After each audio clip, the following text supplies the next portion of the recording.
ایک نوجوان کسی خاتون پر فریفتہ ہو گیا، وہ تنہائی تلاش کرتا تھا۔ ایک دن ان کو تنہائی مل گئی، دونوں کی رضامندی تھی، وہ بدکاری کرنا چاہتے تھے، لیکن جب اس لڑکے نے دیکھا نوجوان نے کہ بھئی یہ چاند نکلا ہوا نظر آ رہا ہے، پوچھا کہ یہ چاند کس مہینے کا ہے؟ اس نے کہا یہ رجب کا چاند نظر آ گیا ہے اور حرمت والا مہینہ اس کا آغاز ہو رہا ہے۔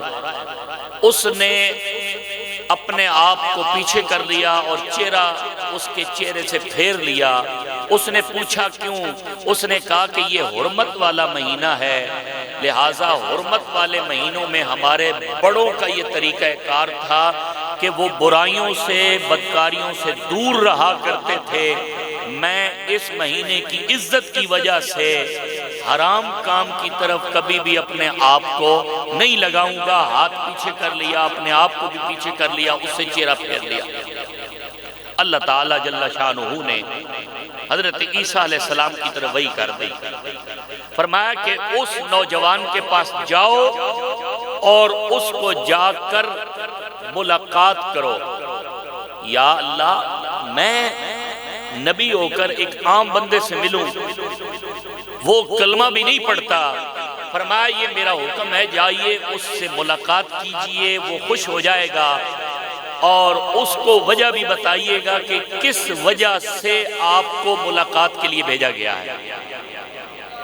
حضرت عیسیٰ علیہ السلام اس کے پاس چلے گئے، تشریف لے جاتے ہیں، ملاقات ہوئی، وہ بڑا خوش ہوا۔ اس نے کہا جی مجھے وجہ تو بتائیے، کس وجہ سے آپ نے اتنی مہربانی فرمائی؟ تو آپ نے فرمایا کہ یہ اللہ تعالیٰ کی طرف سے وحی آئی تھی کہ میں تجھے جا کے ملوں، اس لیے کہ تو نے رب کے مہینے کا احترام کیا ہے، اللہ نے تیری ملاقات کے لیے اپنا نبی بھیج دیا ہے۔ وہ کھڑا ہو گیا، کہنے لگا یار میں اتنا قسمت والا، اگر ایک مہینے کا احترام کرنے سے رب مجھے اپنے نبی کی ملاقات کا شرف عطا فرما دیتا ہے، اگر میں رب کے بتائے ہوئے دین پر، رب کے بتائے ہوئے طریقے پر چلوں تو پھر رب مجھے کتنا انعامات سے نوازے گا۔ فوراً اس نے توبہ کی اور حضرت عیسیٰ علیہ السلام کے ہاتھ پر ایمان لے آیا اور حضرت عیسیٰ کا کلمہ پڑھنا شروع کر دیا۔ پتہ چلا جو اس مہینے کی عزت کرتا ہے، اللہ اس کی ملاقات نبیوں سے کروا دیتا ہے۔ تو بتائیے جو اس مہینے کی قدر کرے اور پھر گناہوں سے اپنے آپ کو دور کر لے، اس کا اکرام کرے، پھر اللہ تعالیٰ اس کو کتنی عزت عطا فرمائے گا۔